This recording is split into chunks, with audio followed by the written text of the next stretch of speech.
জনগণের পুলিশ, আমরা কোনো সরকার বা রাজনৈতিক পুলিশ নই। আমরা কারো দোষর দাসত্বে কাজ করতে চাই না। আমরা যখন কষ্টের মধ্যে আছি, আজকে আমাদের কোনো সিনিয়র অফিসার আমাদের কাছে আসে নাই।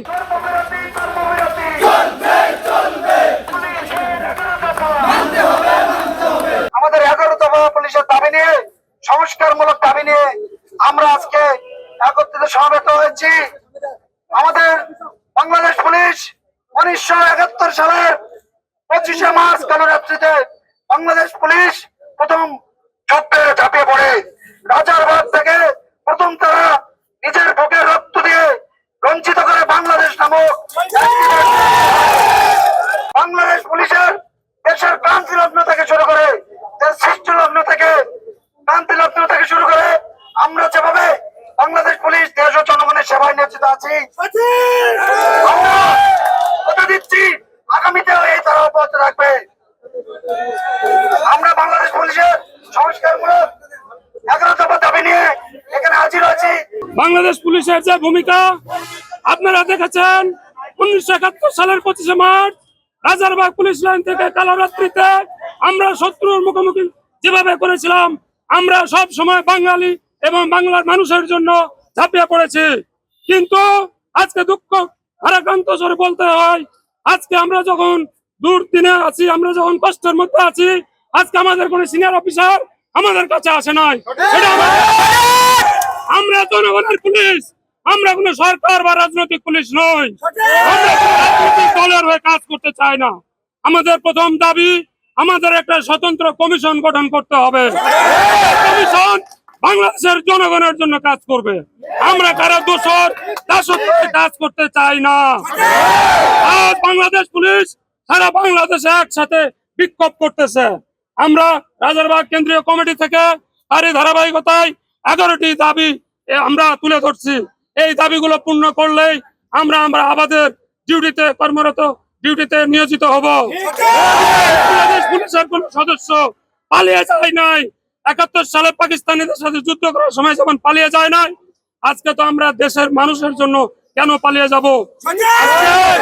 আজকে যে তত্ত্বাবধায়ক সরকার দায়িত্ব গ্রহণ করবেন, ওনারা আমাদের ঘোষণা দিবেন, আমাদের স্বতন্ত্র কমিশন গঠন করবেন, আমাদের যে পাওনা ন্যায্য দাবি সেগুলো পূর্ণ করবেন এবং সেটা মৌখিক ভাবে হবে না, গেজেট আকারে প্রকাশ করতে হবে। আমরা আরো দায়িত্বহীনভাবে বলতে চাই, আমাদের যে কর্মকর্তা আমাদেরকে ফেলে চলে গেছে, এখন পর্যন্ত আমাদের সাথে যোগাযোগ নেই। আমরা বিনীত অনুরোধ করব, ওনারা যেন আমাদের সাথে এসে এই কর্মবিরতি অনুষ্ঠানে অংশগ্রহণ করে। আমরা কারোর প্রতি ক্ষোভ প্রকাশ করতে চাই না। পুলিশ সদস্য আমাদেরকে শত্রু না, তবে আমি চাই তারা আমাদের সাথে একাত্মতা প্রকাশ করো। পুলিশ কোন সরকারের পেটুয়া বাহিনী হিসেবে কাজ করবে না। বাংলাদেশ পুলিশ শতভাগ স্বতঃস্ফূর্ত ভাবে রাজনৈতিক প্রভাব মুক্ত ভাবে কাজ করবে। আজ যদি আমাদের এই দাবিগুলো পূরণ না হয়, তাহলে বাংলাদেশ পুলিশ আবারও সেই পেটুয়া বাহিনী হিসেবে পরিচিত পাবে। এই বাহিনীর সংস্কার যদি না হয়, তাহলে তারা কখনোই জনগণের আস্থা জায়গা করে নিতে পারবে না। আমরা বাংলাদেশ সরকারের তত্ত্বাবধায়ক যে প্রধান উপদেষ্টা জনাব মোহাম্মদ ইউনূস স্যারকে আমরা অবগত করতে চাই, স্যার আমাদের দফাগুলো শুনে আমাদের দাবিগুলো একদম পূরণ করে দিক। আমি এখন আমাদের দাবিগুলো উত্থাপন করছি। দাবি নাম্বার 1, স্বাধীন কমিশন গঠন, পুলিশ বাহিনীকে সংস্কার করে দলীয় প্রভাব মুক্ত জনগণের কল্যাণে নিয়োজিত করতে হবে।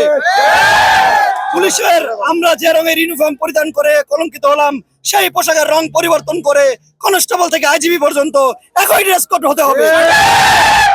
আমাদের সকল পুলিশ সদস্য তার পরিবারের নিরাপত্তা নিশ্চিত করতে হবে এবং এর সাথে যে সকল সিনিয়র অফিসাররা ক্ষমতালোভী দালাল পুলিশ অফিসারদের কারণে আমাদের শত শত পুলিশ সদস্য ও সাধারণ ছাত্র জনতা মৃত্যুবরণ করেছেন, তাদেরকে গ্রেপ্তার করে অনতিবিলম্বে বাংলাদেশের প্রচলিত আইনে বিচার করতে হবে এবং তাদের অবৈধ সম্পত্তি বাজেয়াপ্ত করে পুলিশ ও জনতার কল্যাণে ব্যবহার করতে হবে।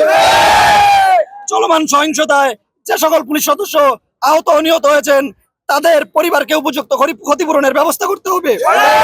যে সকল পুলিশ সদস্য দায়িত্ব পালন করতে গিয়ে জানমালের নিরাপত্তার জন্য আগ্নেয়াস্ত্র ব্যবহার করেছেন এবং যাদের আগ্নেয়াস্ত্র লুট হয়েছে, তাদের বিরুদ্ধে কোনো প্রকার বিভাগীয় ব্যবস্থা অথবা হয়রানি করা যাবে না।